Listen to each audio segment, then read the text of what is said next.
क्या आप जानते हैं कि मनुष्य का सबसे बड़ा धर्म क्या होता है?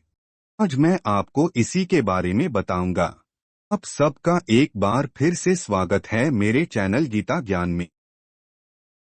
महाकाव्य महाभारत में कुल 18 पर्व है, जिसमें श्रीमद् भगवद गीता छठे पर्व यानी भीष्म पर्व का भाग है। भीष्म पर्व में श्रीमद् भगवद गीता को सभी शास्त्रों से युक्त कहा गया है। विद्वान ऐसा मानते हैं कि गीता में सभी चारों वेदों तथा शास्त्रों का निचोड़ निहित है। भीष्म पर्व में इसकी सार्थकता और महत्ता को बताते हुए यह बताया गया है कि जिसने श्रीमद्भगवत को पूरा पढ़ लिया, उसे अन्य ग्रंथों की अध्ययन करने की कोई विशेष जरूरत नहीं होती। श्रीमद्भगवद गीता में मानवों में समता, मानव एवं प्राणियों में समता और सारे प्राणियों में समता का वर्णन है। श्रीमद्भागवत गीता के अनुसार दूसरों का हित करना मनुष्य का सबसे बड़ा धर्म होता है। इस विशाल सृष्टि में मानव ऐसा प्राणी है जिसमें विवेक का प्राधान्य होता है।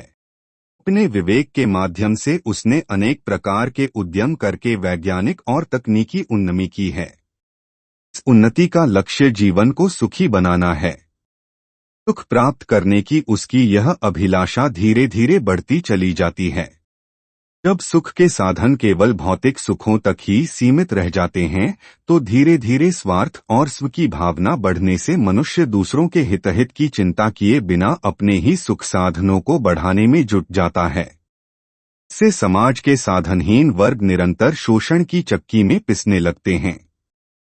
समाज में असंतुलन उत्पन्न होने और शोषण बढ़ने से असंतोष, अराजकता एवं अनैतिकता को बल मिलता है।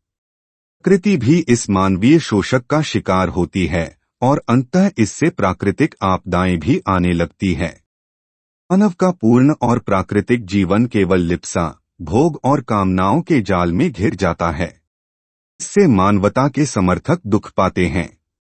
लेकिन इसका एक पक्ष और भी है कि निजी स्वार्थ से उठकर कुछ लोग मानवता की भलाई में ही अपने जीवन को समर्पित कर देते हैं। परहित का अर्थ क्या होता है? परहित दो शब्दों के योग से बना है, पर और हित का अर्थ है अपनों से अतिरिक्त कोई भी दूसरा तथा हित का अर्थ है भलाई। अतः इस शब्द का अर्थ है दूसरों की भलाई।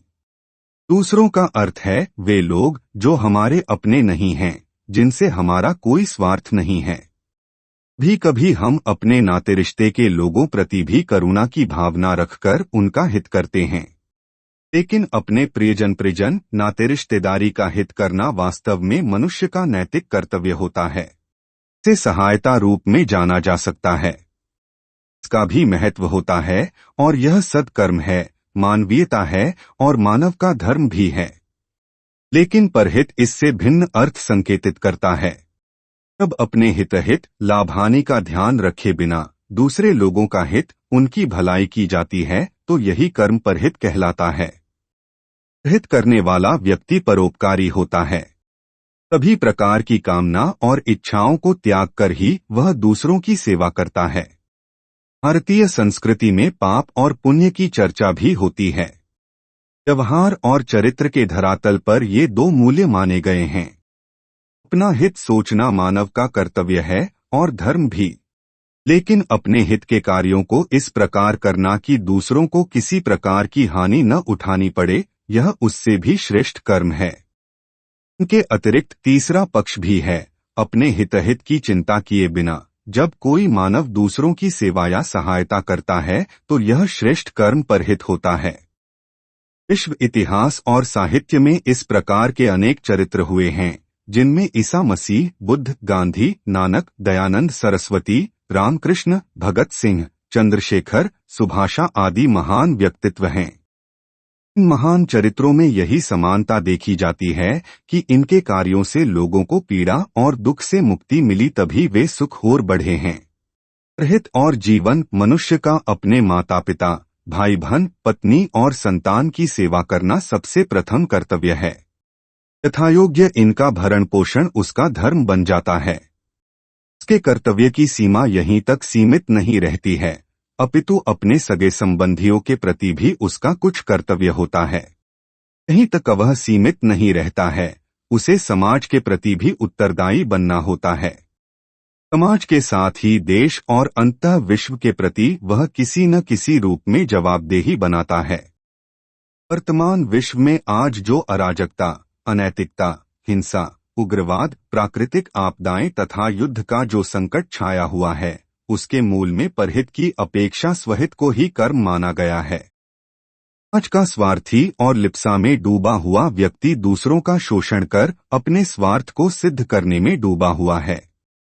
छोटी छोटी बातों के लिए, क्षुद्र स्वार्थ के लिए हत्या कर देना साधारण सी बात मानता है। सामाजिक असंतोष, प्रदर्शन, आगजनी, हड़ताल, घेराव आदि शब्द इस व्यवस्था से उपजे हुए हैं। मनुष्य विवेकशील होने के साथ साथ संवेदनशील होता है। अन्य जीवधारियों से उसे ये तथ्य अलग कर देते हैं। पशु में भी भूख, काम की भावना होती है। उनकी पूर्ति के लिए उसे कोई भी बंधन, नियम और व्यवस्था को नहीं समझना पड़ता है। मानव की सामाजिक भावना उसे व्यवस्था में बांधती है। देव परहित ही वह आधार है जो सबके ही सुख का कारण होता है। और इसी के साथ हमारा आज का वीडियो समाप्त होता है। वीडियो अच्छा लगा हो तो लाइक और कमेंट जरूर करें। आपका दिन शुभ हो।